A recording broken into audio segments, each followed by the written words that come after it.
What's up, everybody? It's your boy Joshua Freeman, and welcome back to Joshua vs. Movies in Depth, where I go more in depth with the ratings I give the movies.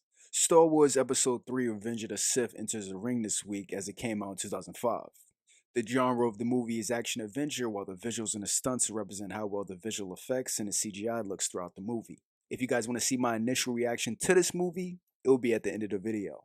But I think we're all set, so without further ado, let's go in depth. Starting with the action-adventure, it ends up being the best from the prequel trilogy. Episode 3 succeeds in including the right amount of action, helping the movie flow better. The movie begins with some nice action with Obi-Wan and Anakin going after Chancellor Palpatine. General Grievous' ship is directly ahead. The one crawling with vulture droids. And then continues in good fashion throughout the movie. From the fight with Count Dooku in the beginning. My powers have doubled since the last time we met, Count. Good. Twice the pride, double the fall. To the fight scene with Windu versus Palpatine.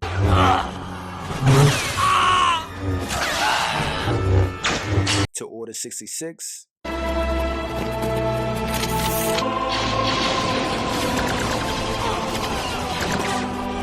And then ending the movie with an iconic fight between Obi-Wan and Anakin. And the adventure part in the movie helps with the action-adventure being the best as well, as the movie does a nice job showing Palpatine manipulate Anakin throughout the movie. It's upsetting to me to see that the Council doesn't seem to fully appreciate your talents. And also Anakin moving closer to the dark side. More and more, I get the feeling that I'm being excluded from the Council. And when it comes to the manipulation, it doesn't seem rushed throughout the movie, as George Lucas does well, including hints of Anakin being manipulated the whole time while training to become a Jedi. From the ending scene of The Phantom Menace. We are indebted to you for your bravery, Obi-Wan Kenobi. And you, young Skywalker. We will watch your career with great interest. To certain scenes in Attack of the Clones. Your patience has paid off. Your guidance more than my patience. I see you becoming the greatest of all Jedi, Anakin. Even more powerful than Master Yoda. So this movie completing the manipulation of Anakin from Palpatine pays off when Anakin fights Obi-Wan at the end of the movie. I have failed you, Anakin. I have failed you. I should have known the Jedi were plotting to take over. Anakin, Chancellor Palpatine is evil. From my point of view, the Jedi are evil. Well, then you are lost. And it also shows how Anakin's anger blinds his decision making, as Obi-Wan is able to outsmart him to win the fight. It's over, Anakin. I have the high ground. You underestimate my power.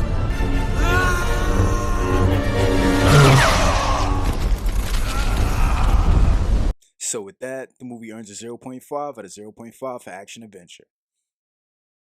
But speaking of the actors and the acting, they also end up being the best from the prequel trilogy. Even though there's a couple of moments where the dialogue is still not that great.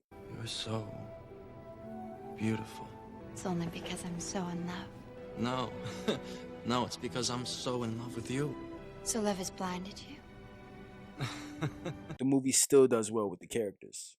Ewan McGregor gives his best performance of the prequel trilogy as Obi-Wan Kenobi, and the prequel trilogy does well showing how Obi-Wan has grown from being Qui-Gon's Padawan in Episode 1. But Master Yoda said I should be mindful of the future. But not at the expense of the moment. Be mindful of the living force, young Padawan. To being a Jedi Master in Episode 3. And I am very proud of you. I have trained you since you were a small boy. I have taught you everything I know. Also, Hayden Christensen is better in this movie as well, as he does a nice job displaying Anakin's descent to the dark side. He's too dangerous to be left alive. He must live. I need him. Please, don't! No! Ian McDiarmid is also great as well, as he gives a nice performance as Palpatine, and Natalie Portman is still good as Padme. So with that, the movie earns a 1.0 out of 1.0 for actors and acting. And when it comes to the visuals and the stunts in the movie, they also end up being the best in the prequel trilogy. The visual effects evolve throughout the prequel trilogy as they look good in Episode 3. The spaceship action is displayed well throughout the movie as it does well balancing good visual effects and believable action. Also, the visual effects during the lightsaber battles are displayed well, even though certain shots could have been better by George Lucas. So with that, the movie earns a 0.5 out of 0.5 for visuals and stunts. But speaking of the directing by George Lucas, it also ends up being the best in the prequel trilogy. Lucas does a great job including more iconic shots in the movie. such as the one with Anakin becoming Palpatine's apprentice, to the scene with Yoda battling Palpatine.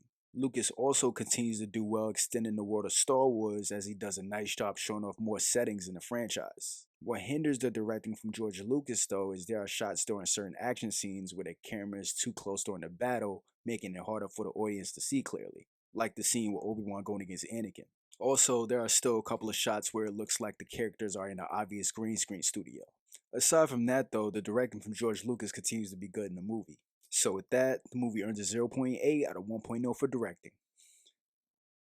And when it comes to the plot and the story, this is another category that proves to be the best in the prequel trilogy. George Lucas does well delivering a plot and a story that ends the prequel trilogy on a high note, with Anakin crossing over to the dark side and becoming Darth Vader. Henceforth, you shall be known as Darth Vader. The movie also does well showing how Palpatine manipulates Anakin throughout the film. The Jedi use their power for good. Good is a point of view, Anakin. The Sith and the Jedi are similar in almost every way, while providing good justification as to why Anakin will believe Palpatine because he dreamt about Padme dying. He could even keep the ones he cared about from dying. He could actually save people from death. Gotcha, bitch! And another good thing about episode 3 is that it actually makes some type of attempt to explain the difference between a Jedi and a Sith. The Sith rely on their passion for their strength. They think inwards, only about themselves. The Jedi are selfless. They only care about others. Which is what Palpatine was trying to do when he was trying to recruit Anakin. And this is something the other two movies didn't really try to do. What hinders the plot and the story from being perfect, though, is why Anakin never tells Yoda or the Jedi Council about Palpatine telling him to kill Count Dooku. Good, Anakin, good. Kill him.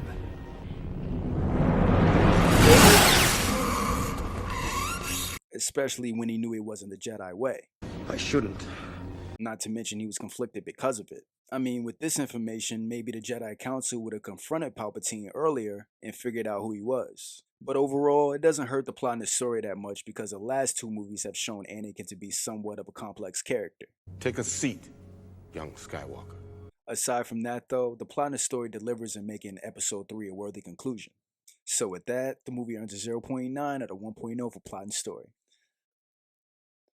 And lastly, when it comes to the score by John Williams, it continues to be the best thing about the prequel trilogy.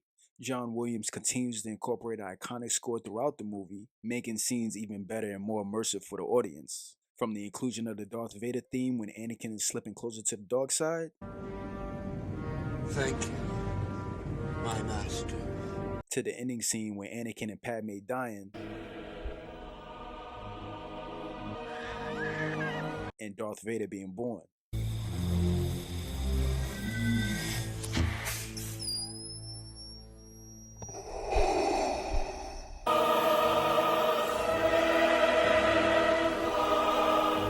And I gotta say, it ends up being iconic.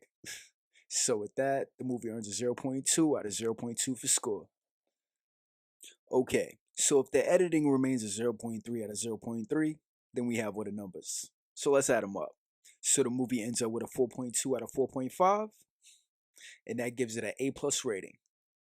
So there you guys have it. That's my in-depth movie review of Star Wars Episode 3, Revenge of the Sith. If you guys enjoyed the video, don't forget to leave a like, and also let me know which movie you want me to go more in-depth with next. But until then, this is Joshua Freeman. This has been Joshua vs. Movies in Depth.